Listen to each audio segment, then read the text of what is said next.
الحمدللہ وکفا والصلاة والسلام علی محمد المصطفیٰ والصلاة والسلام علی سید الانبیاء والمرسلین اما بعد فاعوذ باللہ من الشیطان الرجیم بسم اللہ الرحمن الرحیم۔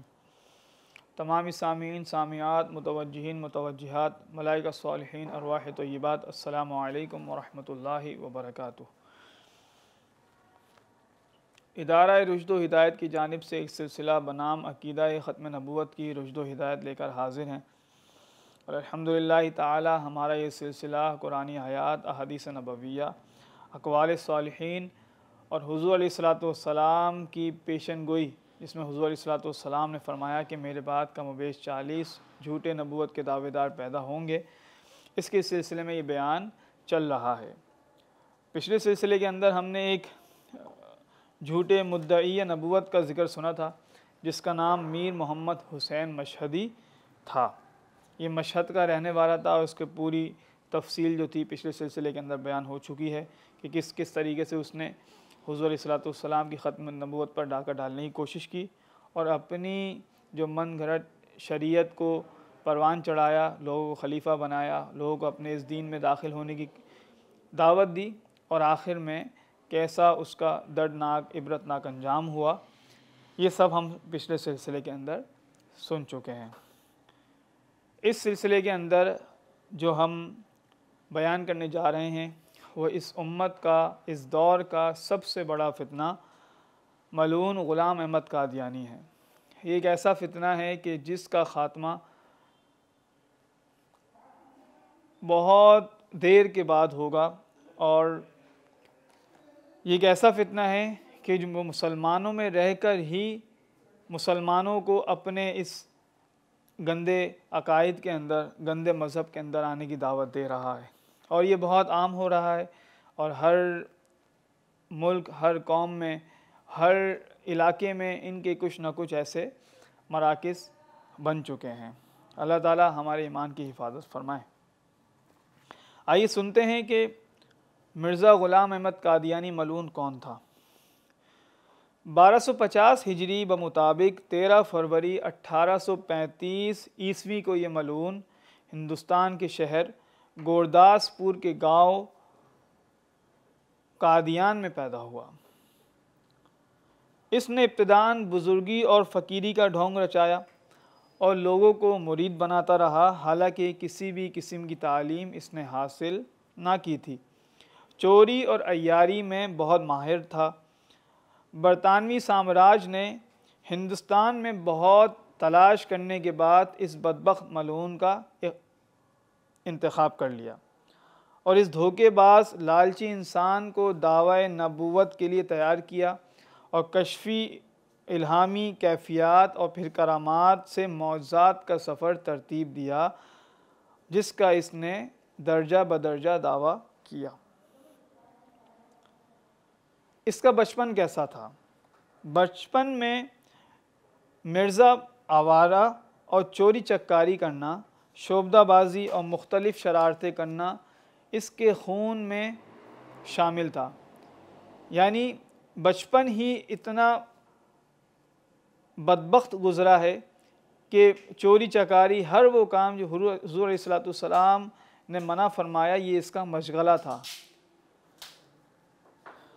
16 سال کی عمر میں شادی ہونے کے باوجود بھی آوارگی اور بدمستی کی عادت بنی رہی۔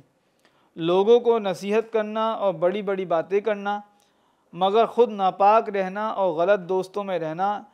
اسی اثنا میں کچھ عربی اور انگریزی سیکھنے کا شوق ہوا، اور لاہور اور سیالکوٹ میں رہتے ہوئے یہ تعلیم حاصل کی، مگر کسی امتحان میں پاس نہ ہو سکا۔ اب اس نے احمدیہ جماعت کی بنیاد کس سن میں رکھی، اور اس کی شریعت میں کیا کیا شامل ہوا، آئیے سنتے ہیں۔ احمدیہ جماعت۔ غلام احمد قادیانی نے 23 مارچ 1889 کو لدھیانہ شہر میں ایک مرید کے گھر اپنی جماعت احمدیہ کی بنیاد رکھی، اور ابتداً اس میں 40 لوگ شامل ہوئے۔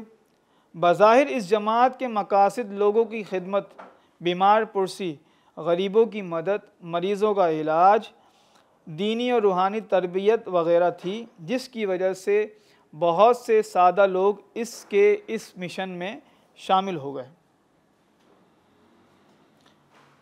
اس دوران مرزا کے عقائد بظاہر اسلامی تھے اور وہ عقائد اسلامیہ کا ہی پرچار کرتا رہا۔ مثلا رسول کریم صلی اللہ تعالیٰ علیہ وآلہ وسلم آخری نبی ہیں، ان کے بعد کوئی نیا نبی نہیں آ سکتا، اور قرآن کی کسی آیت کو منسوخ نہیں کیا جا سکتا۔ یہ اس کی کتاب حمامۃ البشریٰ صفحہ 76 پر درج ہے۔ نمبر 2، بے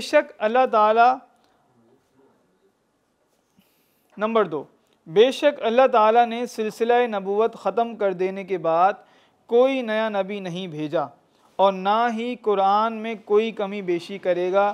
یہ اس کی کتاب آئینہ کمالات اسلام صفحہ 277 پر درج ہے۔ نمبر 3، میں حضرت محمد مصطفیٰ صلی اللہ تعالیٰ علیہ وآلہ وسلم کے بعد کسی دوسرے مدعی نبوت و رسالت کو کافر و کاذب جانتا ہوں۔ یہ اس کی کتاب تبلیغ رسالت جلد 1 صفحہ 22 پر درج ہے۔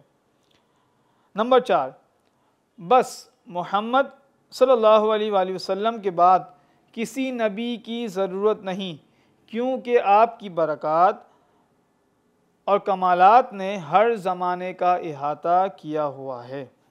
نمبر 5، ہم ہر مدعی نبوت پر لعنت کرتے ہیں کیونکہ وہ کافر ہے، اور محمد صلی اللہ علیہ وآلہ وسلم ہی آخری نبی اور قرآن مجید ہی آخری کتاب ہے۔